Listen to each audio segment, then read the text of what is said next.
গুমের শিকার পরিবারের রাষ্ট্রীয় স্বীকৃতি দাবি বিএনপি, ষড়যন্ত্র রুখে দেওয়ার আহ্বান, আত্মতুষ্টির সময় আসেনি বলছে জামায়াত। আগামী নির্বাচন কঠিন হবে, নেতাকর্মীদের সতর্ক করলেন তারেক রহমান। জনগণের আস্থা অর্জনে মনোযোগী হবার পরামর্শ। প্রকৃত উন্নয়নে মনোযোগী হবে সরকার, বিদ্যুৎ খাতে অনিয়ম বন্ধে ভাঙবে সিন্ডিকেট। হাসিনা সরকার ও অসাধু কর্মকর্তারা বাড়িয়েছে দাম। বন্যায় প্রাণহানি বেড়ে 54 জন, প্রত্যন্ত এলাকায় খাবার ও পানির সংকট। মৌলভীবাজারে ক্ষতিগ্রস্ত 2 শতাধিক ঘরবাড়ি। গ্যাস সংকটে 7 মাস ধরে বন্ধ জামালপুরের যমুনা সার কারখানা, নষ্টের পথে যন্ত্রাংশ কর্মহীন 3500 শ্রমিক।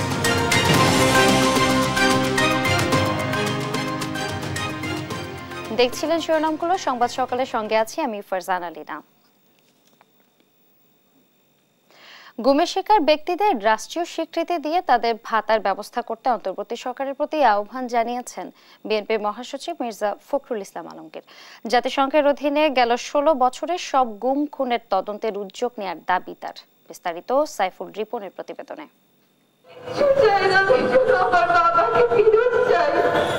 গুমের শিকার ব্যক্তিদের স্মরণে আন্তর্জাতিক দিবস উপলক্ষে নয়াপল্টনে বিএনপির কেন্দ্রীয় কার্যালয়ের সামনে আয়োজিত সংহতি সভায় এভাবেই গুমের শিকারদের ফিরে পাবার আকুতি জানান স্বজনরা।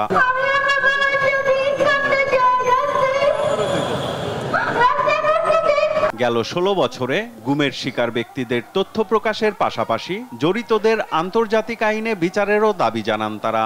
আন্তর্জাতিক ধারা আইনে প্রয়োগ করে হোক এবং কমিশনের মেয়াদ বৃদ্ধি করে হোক, যেভাবেই হোক এই গুমের বিচার আমরা চাই। গুম খুনের পেছনে জড়িতদের দোসররা এখনো রাষ্ট্রের গুরুত্বপূর্ণ আসনে আসীন অভিযোগ করেন বিএনপির স্থায়ী কমিটির সদস্য সালাউদ্দিন আহমদ। সবচাইতে দায়ী ব্যক্তি হচ্ছে শেখ হাসিনা। নাম্বার 1 থেকে শুরু করতে হবে। জিয়াউল হাসানের পিছনে যারা ফ্যাসিবাদকে রক্ষা করার জন্য, হাসিনাকে রক্ষা করার জন্য, ক্ষমতা দীর্ঘায়িত করার জন্য যারা কাজ করেছিল, তারা এখনো রাষ্ট্রের বিভিন্ন জায়গায় আসীন আছে। ইন্টারোগেশন করা হোক আগামী 2-3 দিনের মধ্যে। তার নেতৃত্বে বাংলাদেশে যত গুম খুন অপহরণ হয়েছে তার তথ্য দিতে সেজন্য বাধ্য হয়। গুমের শিকারদের রাষ্ট্রীয় স্বীকৃতির দাবি জানান স্থায়ী কমিটির আরেক সদস্য আমির খসরু মাহমুদ চৌধুরী। সমাজকে স্বীকৃতি দিতে হবে তাদের অবদানের সাথে সাথে রাষ্ট্রকে তাদের অবদানের স্বীকৃতি দিতে হবে। দ্বিতীয়বার যে স্বাধীনতা হয়েছে, এরা হচ্ছে এই স্বাধীনতার মূল সৈনিক। দলের মহাসচিব মির্জা ফখরুল ইসলাম আলমগীর বলেন, আওয়ামী লীগ ক্ষমতায় থেকে রাষ্ট্রীয় বাহিনী ব্যবহার করে মানবতা বিরোধী অপরাধ করেছে। গত 15 বছর থেকে আজ পর্যন্ত যতগুলো মানবতা বিরোধী অপরাধ সংঘটিত হয়েছে, হত্যা হয়েছে, গুম হয়েছে, প্রত্যেকটি তদন্তের ব্যবস্থা করবে। এটা আপনারা করলে জাতিসংঘ অবশ্যই সেটা করবে। ইস্পাত দৃঢ় ঐক্য ধরে রাখার আহ্বানও জানান তিনি। সন্তুষ্টির কোনো কারণ নাই, এখনো অনেক ষড়যন্ত্র হচ্ছে, এখনো দেশে বিদেশে ষড়যন্ত্রের অভাব নেই। ঐক্য গণমানুষের জন্য তৈরি হয়েছে, সেটাকে আরো সুদৃঢ় করতে হবে। শুধু রাজনৈতিক ব্যক্তি নয়, গুম খুনের সাথে জড়িত প্রশাসন ও বাহিনীগুলোর অভিযুক্ত ব্যক্তিদের অবিলম্বে আইনের আওতায় আনার দাবিও জানান মির্জা ফখরুল ইসলাম আলমগীর। মূল লোকগুলোকে খুঁজে বের করতে হবে, তাদেরকে শাস্তি দিতে হবে। সাইফুল রিপন, দেশ টিভি, ঢাকা। ক্ষমতাচ্যুত সরকারের সময়ে গুম হওয়া ব্যক্তিদের ফিরিয়ে দেওয়ার আহ্বান জানিয়েছেন স্বজনরা। শুক্রবার আন্তর্জাতিক গুম প্রতিরোধ দিবসে মায়ের ডাক আয়োজিত মানববন্ধনে আহ্বান জানান তারা। এ সময় কান্নাজড়িত কণ্ঠে প্রিয় মানুষদের স্মরণ করেন স্বজনরা।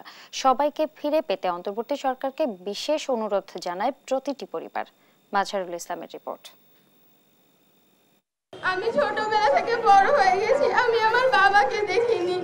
বাবা কেমন আমি সেটা জানি না। আমি আমার বাবাকে দেখতে চাই, আমি আমার বাবাকে ছুঁতে চাই। দীর্ঘদিন বাবাকে না দেখার আক্ষেপ এভাবেই অস্ত্র হয়ে ঝরে এই শিশুটির। দাবি একটাই, ফিরিয়ে দেয়া হোক বাবা নামের বটবৃক্ষকে। রাস্তায় দাঁড়িয়ে দাঁড়িয়ে শুধু একটা কথাই বলেছি, আমি আমার বাবাকে ফেরত চাই। মাইকেল চাকমা পতন হওয়া হাসিনা সরকারের সমালোচনা করায় 2019 সালে রাজধানীর কল্যাণপুর থেকে গুমের শিকার হন। তুলে নিয়ে অন্ধকার করে চালানো হয় অমানসিক নির্যাতন। 5 বছরে একবারও ভাগ্যে মেলেনি সূর্যের আলো দেখার। সময় মতো দেয়া হতো না খাবার। ছাত্র জনতার আন্দোলনের পর গত 7 আগস্ট ছাড়া পেয়ে পরিবারের কাছে ফেরেন মাইকেল চাকমা। একটা দিন সেখানে বন্দী অবস্থায় থাকা মানে স্বাভাবিক জীবনে হাজারটা দিনের সমান। ওখানে বাইরে কোনো আলো বাতাস, ন্যাচারাল আলো বাতাস প্রবেশের কোনো সুযোগ নাই, এমনকি কারোর সাথে কথাবার্তা বলা পর্যন্ত সেখানে সুযোগটা নাই। আয়না ঘরের দুঃসহ স্মৃতি তুলে ধরে সাবেক রাষ্ট্রদূত জামান জানান, এমন কোনো নির্যাতন নেই যা সেখানে চালানো হতো না। গুমের সাথে জড়িতদের কঠোর শাস্তি দাবি করেন সাবেক এই কূটনীতিক। কারাই গুমগুলো করেছে এবং রাইট ফ্রম দ্য হুকুমদাতা শুরু করে যে এক্সিকিউশন করেছে বা যে ক্যারি আউট করেছে তাদের প্রত্যেককে আইডেন্টিফাই করতে হবে, এক্সাম্পলারি পানিশমেন্ট তাদেরকে দিতে হবে।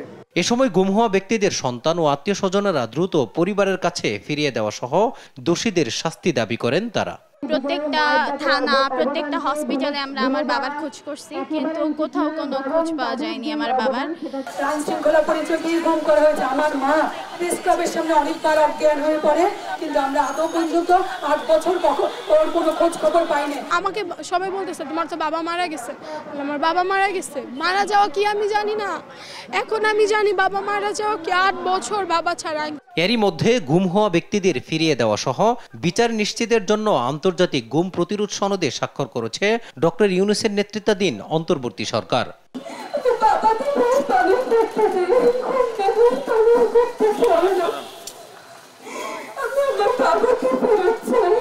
মাজহারুল ইসলাম, দেশ টিভি, ঢাকা।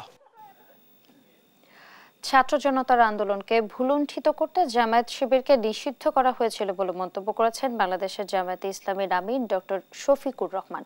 শুক্রবার বিকেলে সম্মিলিত পেশাজীবী পরিষদের আয়োজনে এক সুধী সমাবেশে জামায়াত নেতৃবৃন্দ বলেন, রাষ্ট্র সংস্কারে অন্তর্বর্তী সরকারকে দেয়া হবে প্রয়োজনীয় সময়।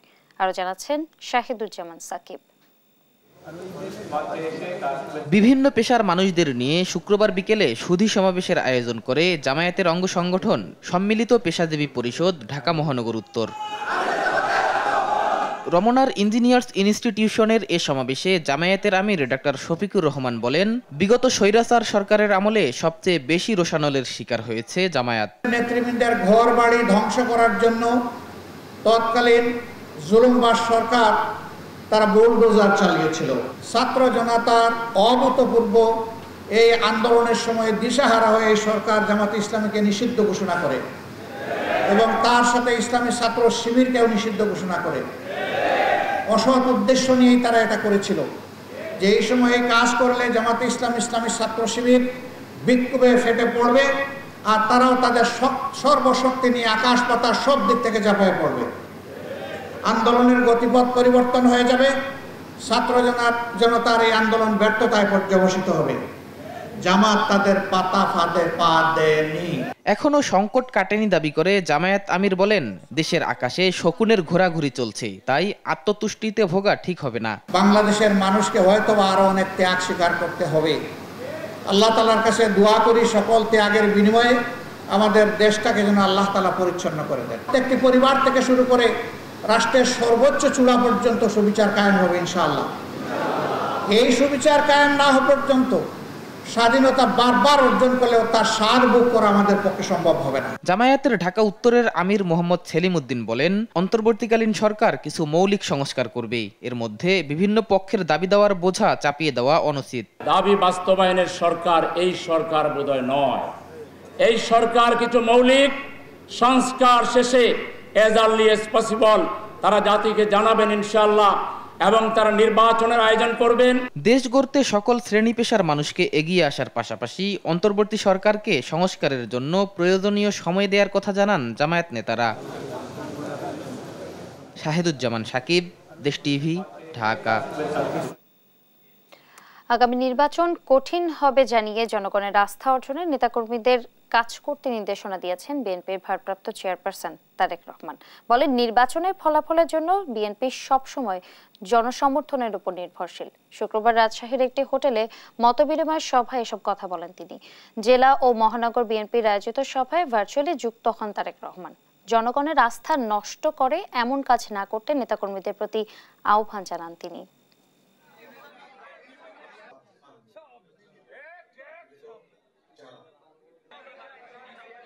দলের জন্য পরিশ্রম করেছেন, দলের জন্য কাজ করেছেন, আত্মত্যাগ করেছেন। আপনাদের সকলকে আমি আহ্বান করবো এই সব দুরাচারীদের বিরুদ্ধে সজাগ। আপনাদের সকলকে আমি আহ্বান করবো যে কোনো মূল্যে জনগণের আস্থা বিশ্বাস করে নেতৃত্ব। সামনে সংকট, টেস্ট হয়েছে, টেস্ট পরীক্ষা বাকি, কাজে টেস্ট শেষ নেই, পরীক্ষা শেষ, সামনে টেস্ট পরীক্ষা আছে, প্রস্তুতি নিন টেস্ট পরীক্ষার জন্য। আপনার সামনে দৃশ্যমান প্রতিপক্ষ যদি দুর্বল থাকে, অদৃশ্য প্রতিপক্ষকে চিন্তা করুন, পরিকল্পনা গ্রহণ করুন, সেই অনুযায়ী কাজ শুরু করুন। বিদ্যুৎ খাতে অনিয়ম খুঁজে বের করে সব ধরনের সিন্ডিকেট ভেঙে দেওয়া হবে বলে জানিয়েছেন সড়ক ও জ্বালানি উপদেষ্টা মোহাম্মদ ফাউজুল কবির খান। শুক্রবার বিকেলে পদ্মা সেতু পরিদর্শন শেষে জাজিরা সার্ভিস এরিয়া 2 এর কনফারেন্স রুমে সাংবাদিকদের সাথে মতবিনিময়কালে একথা বলেন তিনি। ভবিষ্যতে পদ্মা সেতুর আয়ের উপর নির্ভর করে সেতুর টোলের হার নির্ধারণ করা হবে, এমনটাই জানান তিনি। বিকেলে পদ্মা সেতু পরিদর্শনে যান সড়ক পরিবহন ও সেতু মন্ত্রণালয়ের দায়িত্বে নিয়োজিত উপদেষ্টা মোহাম্মদ ফাউজুল কবির খান। সাথে ছিলেন সড়ক বিভাগ ও বিদ্যুৎ জ্বালানি বিভাগের সচিব। পরিদর্শন শেষে জাজিরা সার্ভিস এরিয়া 2 এর কনফারেন্স রুমে সাংবাদিকদের সাথে কথা বলেন সড়ক উপদেষ্টা।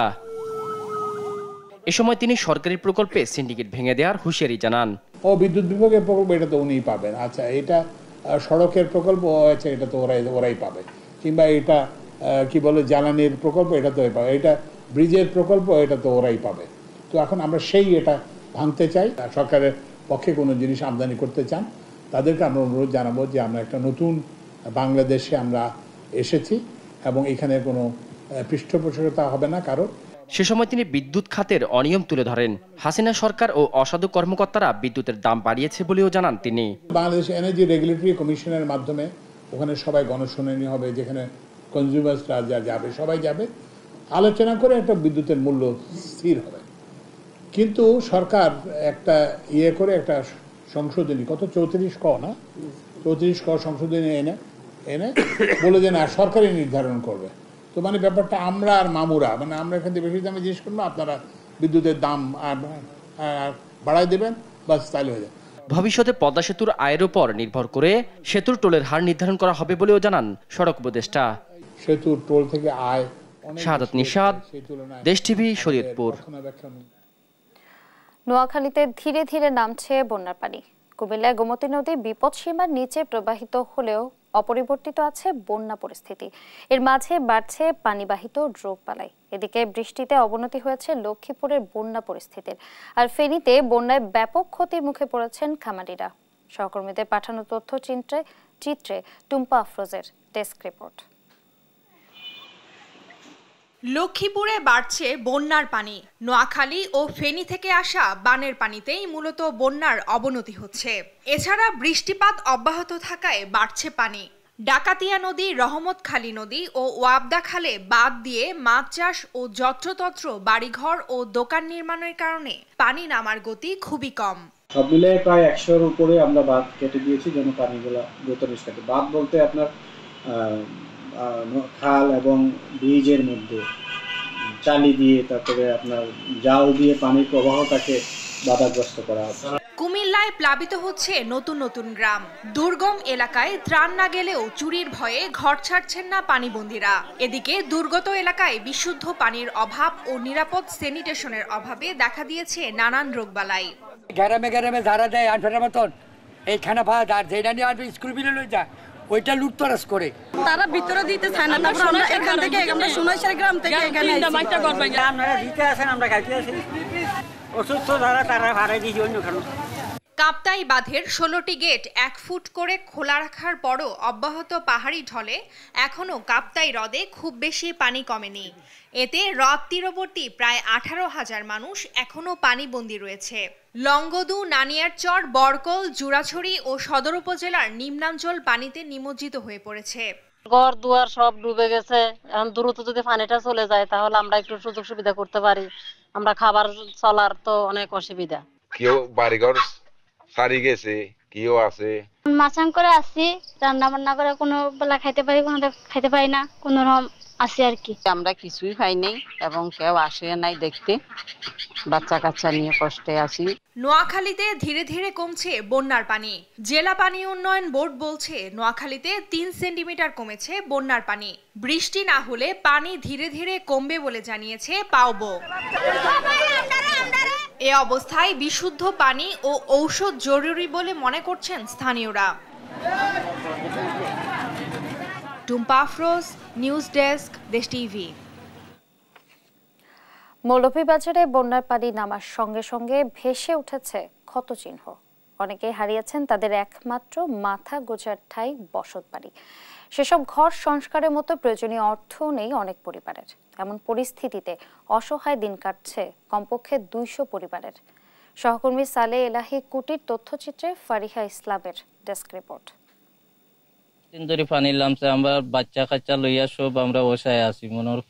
বন্যায় সহায় সম্বল হারানোর কথা বলতে গিয়ে কণ্ঠ জড়িয়ে আসে কৃষক তাজ মিয়ার। একইভাবে মৌলভীবাজারের কোমলগঞ্জ উপজেলার শমশেরনগর, আলীনগর, পতন উষা ও মুন্সিবাজার ইউনিয়নের অসংখ্য বসতঘর ধ্বংস হয়েছে। পানি নামলেও বন্যায় ক্ষতিগ্রস্ত ঘর সংস্কারে যে অর্থ প্রয়োজন তা নেই বানভাসী মানুষের কাছে। পানি আইছিল যে গেছে কয়েকদিন আগে, আবার পরে সারা বাড়ি ফুসকুন্দি ডুবাইয়া গরুর পিছন দিয়ে পানি ঢুকিয়া বেড়োর সব মাটি সাটি কুদিয়া বিটা কুদিয়া লেগেছে। গরুর ভিতরে আমাইতাম পারি না, মাল সাবানা কোনো কিছু নেই, সবই নিচে। বন্যায় আস্তা গরুর ভিতর পানি আমাইয়া একবারে নিচে গিয়ে বাঙ্গিয়া বেড়োর কুচ্ছু রয়েছে না, একবারে সব টাইনছে গিয়ে। এখন আমরা যাইতাম হই থাকতাম খানো, এত সব মানুষ আমরা গরুর ফ্যামিলির, আমরা হই থাকতাম খার গেছে যাইতাম সাহায্য সবার। তোমরা দয়া করিয়া যে আমরা গড় খান মানাইয়া দেহতে দিছ, আর নয় তো আমরা আর কিছুই নাই। আমার জমি সব নিচে গিয়ে খাতুল তো নিচে গরু নিচে গিয়ে অবস্থায় আছে। অমনি বাঁশ গাছ দিয়া লাগাইয়া আছে, কেউ থাকতো না, এগুলো বাঙ্গিয়া পড়ে যাবে। আর অনত রাস্তাতে আছে পড়ে যাই পুকুরে আমরা এনে থাকি। স্থানীয় চেয়ারম্যান জানান, বন্যার পানি কমে গেল মানুষের ঘরবাড়ি ক্ষতিগ্রস্ত হওয়ায় দুর্ভোগ বেড়েছে। ডল এবং অতিবৃষ্টির কারণে আমার আদমপুর ইউনিয়নের 24টা গ্রামের মধ্যে 15টি গ্রামে বন্যায় কবলিত হয়েছে। বিভিন্ন জায়গায় বাড়ি সম্পূর্ণভাবে বিধ্বস্ত হয়েছে। বন্যায় ক্ষতিগ্রস্তদের তালিকা শেষ হলে পুনর্বাসন শুরু করা হবে বলে জানান এই কর্মকর্তা। বেশ কিছু মাটির ঘরবাড়ি সেগুলো একেবারে ভেঙে বিধ্বস্ত হয়ে গিয়েছে। তো ইতিমধ্যে আমরা স্থানীয় প্রশাসনের পক্ষ থেকে তাদের তালিকা করার উদ্যোগ নিয়েছি। তাদেরকে আর্থিকভাবে সহায়তা করা হবে এবং পরবর্তীতে তাদেরকে পুনর্বাসনের ব্যবস্থা গ্রহণ করা হবে। বন্যার পানিতে ধলাই নদীর প্রতিরক্ষা বাঁধের 14টি স্থানে ভাঙন দেখা দেয়। প্লাবিত হয় কোমলগঞ্জ পৌরসভা সহ 9টি ইউনিয়নের 145টি গ্রাম। নিউজ ডেস্ক, দেশ টিভি। রাজধানীতে ফের শুরু হয়েছে কিশোর গ্যাংয়ের উৎপাত। গতরাতে এক শিক্ষক পরিবারকে কুপিয়ে আহত করে তারা। আহতদের ভর্তি করা হয়েছে রাজধানীর পঙ্গু হাসপাতালে। এ ঘটনায় জড়িতদের কঠোর শাস্তির দাবি জানিয়েছেন ভুক্তভোগী পরিবার এবং এলাকাবাসী। আরো জানাচ্ছেন সহকর্মী এনআই নাহিদ। স্বামী ও সন্তানের উপর হামলার কথা জানাচ্ছিলেন এ নারী। পাশের বাসার উনি নিজের জীবন বিপন্ন করে দুইজন আমাদের নিয়ে তারপরে যে সরোয়ার দিতে এসেছেন, পঙ্গুতে এসেছি আমরা। আমার ছেলেটার এখন অপারেশন চলতেছে।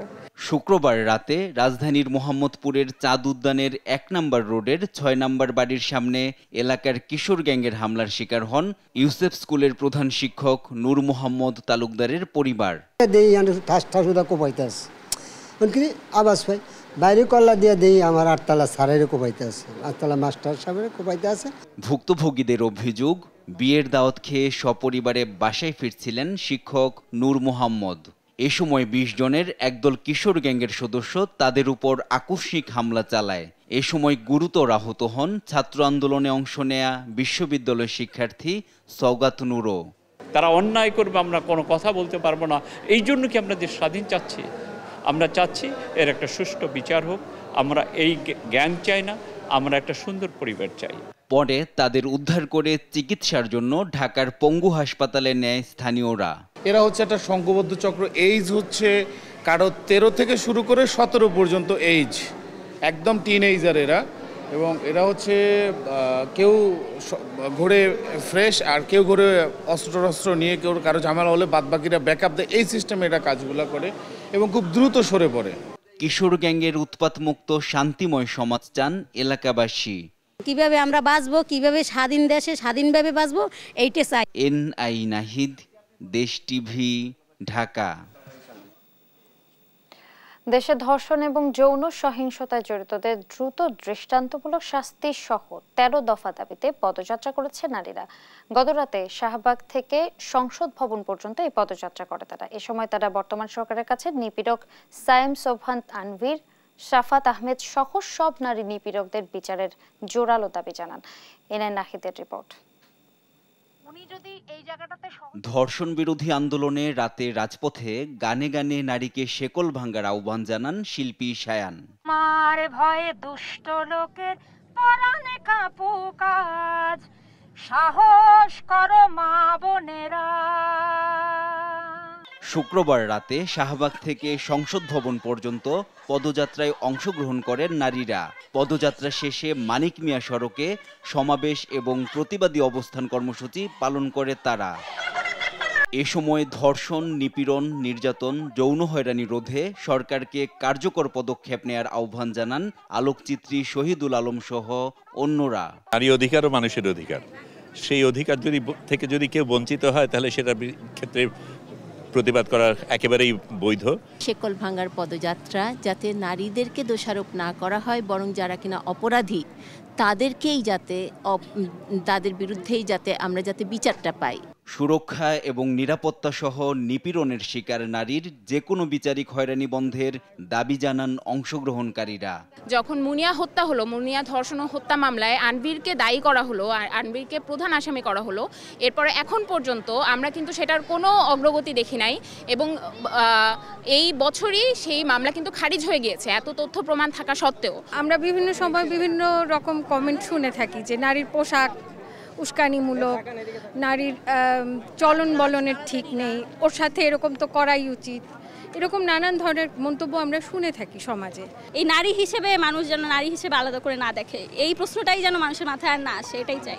অন্তর্বর্তী সরকার দেশের নারীদের সর্বোচ্চ নিরাপত্তা নিশ্চিত করবে, এ প্রত্যাশা সবার। এনআই নাহিদ, দেশ টিভি, ঢাকা। গ্যাস সংকটের কারণে 7 মাস ধরে বন্ধ রয়েছে জামালপুরের যমুনা সার কারখানা। এতে কারখানাটির সঙ্গে জড়িত 3 থেকে 3,500 শ্রমিক কর্মহীন হয়ে অতি কষ্টে দিন পার করছেন। অন্যদিকে ব্যবহার না হওয়ার কারণে কারখানার মূল্যবান যন্ত্রাংশগুলো নষ্ট হওয়ার সম্ভাবনা দেখা দিয়েছে। কারখানা বন্ধ থাকলে স্থানীয় সিন্ডিকেট ব্যবসায়ীরা লাভবান হন। জামালপুর প্রতিনিধি মেহেদী হাসানের বিস্তারিত রিপোর্টে থাকছে, জানাচ্ছেন ফারজানা ইসলাম। প্রতিদিন 1700 মেট্রিক টন উৎপাদন সক্ষমতা নিয়ে 1991 সালে বাণিজ্যিক যাত্রা শুরু করে দেশের অন্যতম দানাদার ইউরিয়া সার উৎপাদনকারী প্রতিষ্ঠান যমুনা সার কারখানা। চলতি বছরের জানুয়ারি মাসে গ্যাস সংকটের কারণে বন্ধ হয়ে যায় কারখানাটি। দেশ টেলিভিশনের অনুসন্ধানে জানা যায়, আওয়ামী লীগের শাসনামলে স্থানীয় কয়েকজন সার কারখানা নিয়ন্ত্রণে নিয়ে শত শত কোটি টাকা লুটপাট করেছে। সংকটের কথা বলে 18 থেকে 20,000 টাকার সার বিদেশ থেকে আমদানি করা হতো লাখ টাকায়। নানা অজুহাতে প্রায়ই কারখানার উৎপাদন বন্ধ করে দেওয়া হতো। শ্রমিকরা বলছেন, সার সংকটের কথা বলে কয়েক গুণ বেশি দামে আমদানি করত পচা সার। তাদের এমন হঠকারিতায় বেকার হয়ে পড়েছেন কারখানাটির সঙ্গে প্রত্যক্ষ বা পরোক্ষভাবে জড়িত প্রায় 4,000 মানুষ।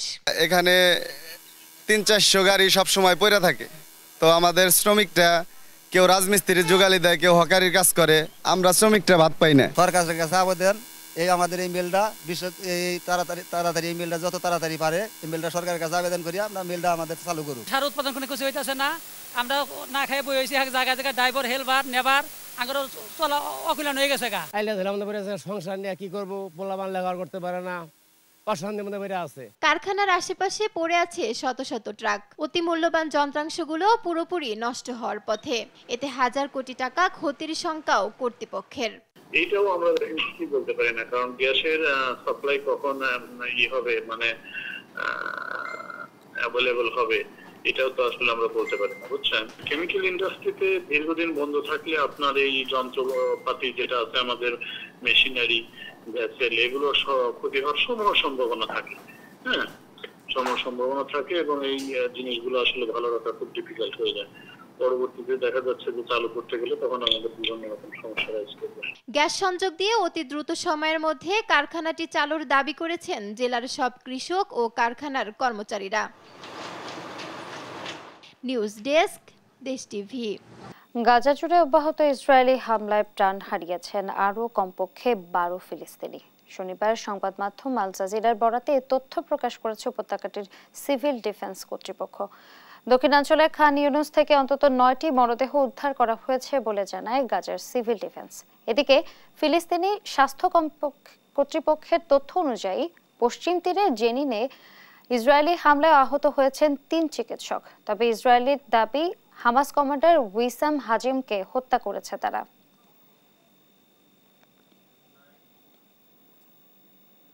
এই ছিল এখনকার সংবাদ সকালে। পরের বুলেটিন দেখার আমন্ত্রণ রইল। এছাড়া দেশ টিভির সর্বশেষ সব খবর পেতে ভিজিট করুন www.desh.tv। ফেসবুকে আমাদের সঙ্গে যুক্ত থাকুন দেশ টিভি অথবা দেশ টেলিভিশন পেজে। সর্বশেষ সব ভিডিও পেতে ইউটিউবে আমাদের হ্যান্ডেল @দেশ টেলিভিশন অথবা @দেশ টিভি নিউজ লিখে সার্চ করুন। ধন্যবাদ।